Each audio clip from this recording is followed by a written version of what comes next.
Hello everybody, welcome back to another episode of the Commander Showcase. Today we are looking at a deck that is going to be not legal for Commanders, you can see in the bottom part of the screen, but it is a very interesting Commander nonetheless because it is that time of year to be doing the mash, the Monster Mash with Grusilda, Monster Masher.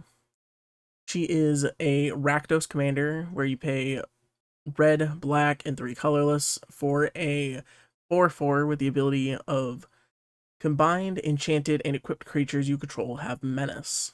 Now, what is combined creatures? Well, that goes into her second ability. Pay the same amount to cast her and to tap her. And you put 2 target creature cards from graveyards onto the battlefield, combined under your control. They have power equal to the total power of the 2 creatures, the toughness being equal to the total toughness, and it has their names, mana costs, types, text boxes, and everything else, like creature type, all that fun stuff, all combined under one creature.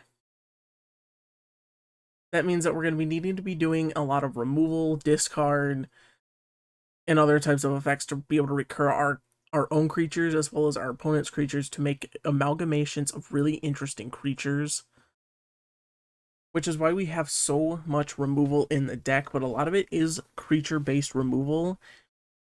Stuff like a Cursed Marauder, for example, will make everyone sacrifice a creature, which is going to be able to get us the 4 total creatures into the graveyard to set up for our recursion, as well as be able to bring it back and allow it to do the same process again. There's other stuff as well for ETB effects, such as Spawn of Thraxes, Darkuseth, Thunder Dragon, stuff like that, that is able to do similar effects. Spawn of Thraxes deals damage to target creature or player equal to the number of mountains I control. Thunder Dragon deals 3 damage to each creature without flying. Darkuseth deals 4 damage to any target and 3 damage up to each of up to 2 other targets, allowing us to effectively get 4 pieces of removal with Darkuseth. There's also stuff like Noxious Gear Hulk, which will destroy a creature and gain us some life. Meteor Golem will be able to destroy creatures as well. And then there's a lot of these instant removal effects, like with Devil, which destroys a creature, to Artifact or Planeswalker. Infernal Grasp destroys a creature. Consuming Corruption deals X damage to target creature or Planeswalker, makes us gain X life, or X is the number of swamps we control. Which on that, we have 12 mountains, 8 swamps, so we're more than likely going to be getting a handful of damage out on this. Seismic Strike deals damage equal to the number of mountains can we control. Again, we have 12 mountains. Going to be able to get us some big damage out there. Terminate is just a general destruction spell. And same thing with like Murder, Hero's Downfall, go for the throat. So that's kind of our general strategy. There's also Bitter Triumph, which is also going to get us to discard a card, as well as which will give us an extra card in our graveyard. We do have a lot of ETB effects.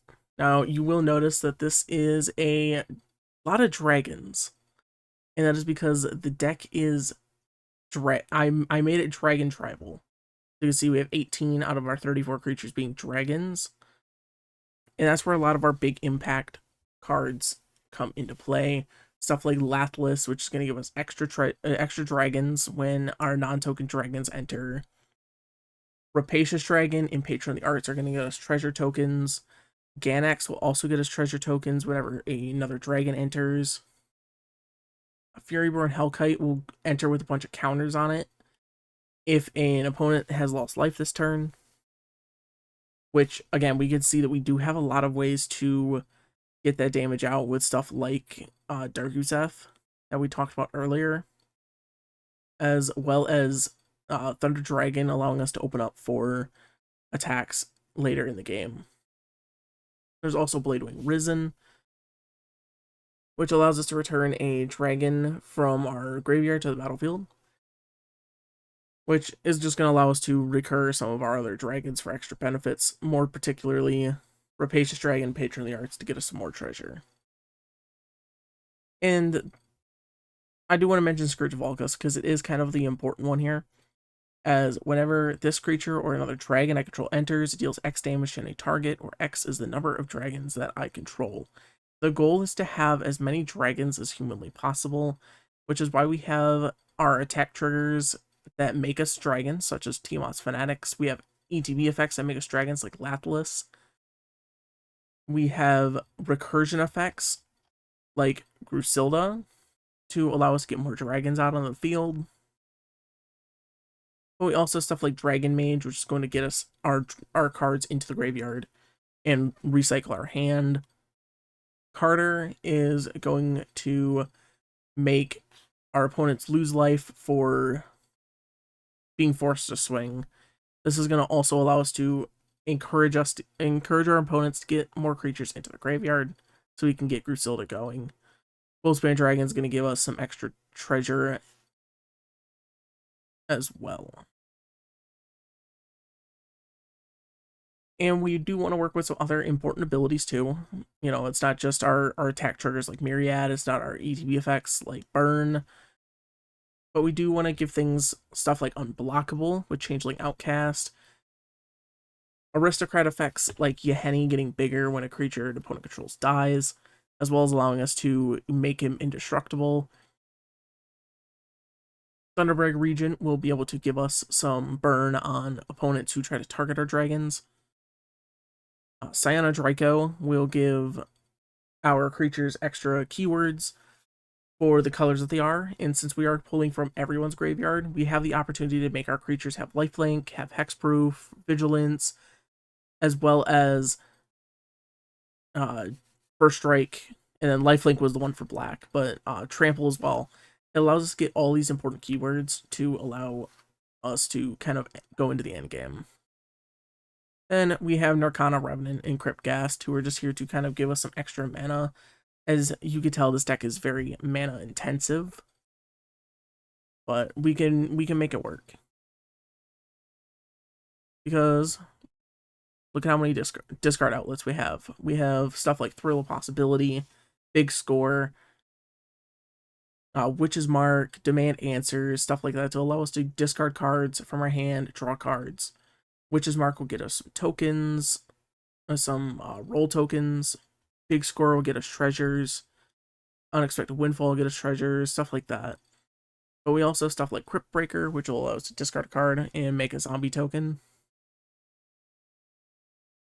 Scarier Reek Sanitarium will force everyone to discard a card, as well as draw a card, which will give us, hopefully, some more creatures to work with. And Pack Rat will allow us to discard a card, make a token copy of Pack Rat, which will also apply to the Grusilda effect, allowing us to take a Pack Rat, and when we make a copy of it, like say we put Pack Rat to combined with Cyana Draco, we can discard a card and pay the mana to put a token onto the battlefield that's a copy of Pack Rat. That being this creature. That is kind of what a lot of cards that are like, oh, make a copy of whatever the creature's name is.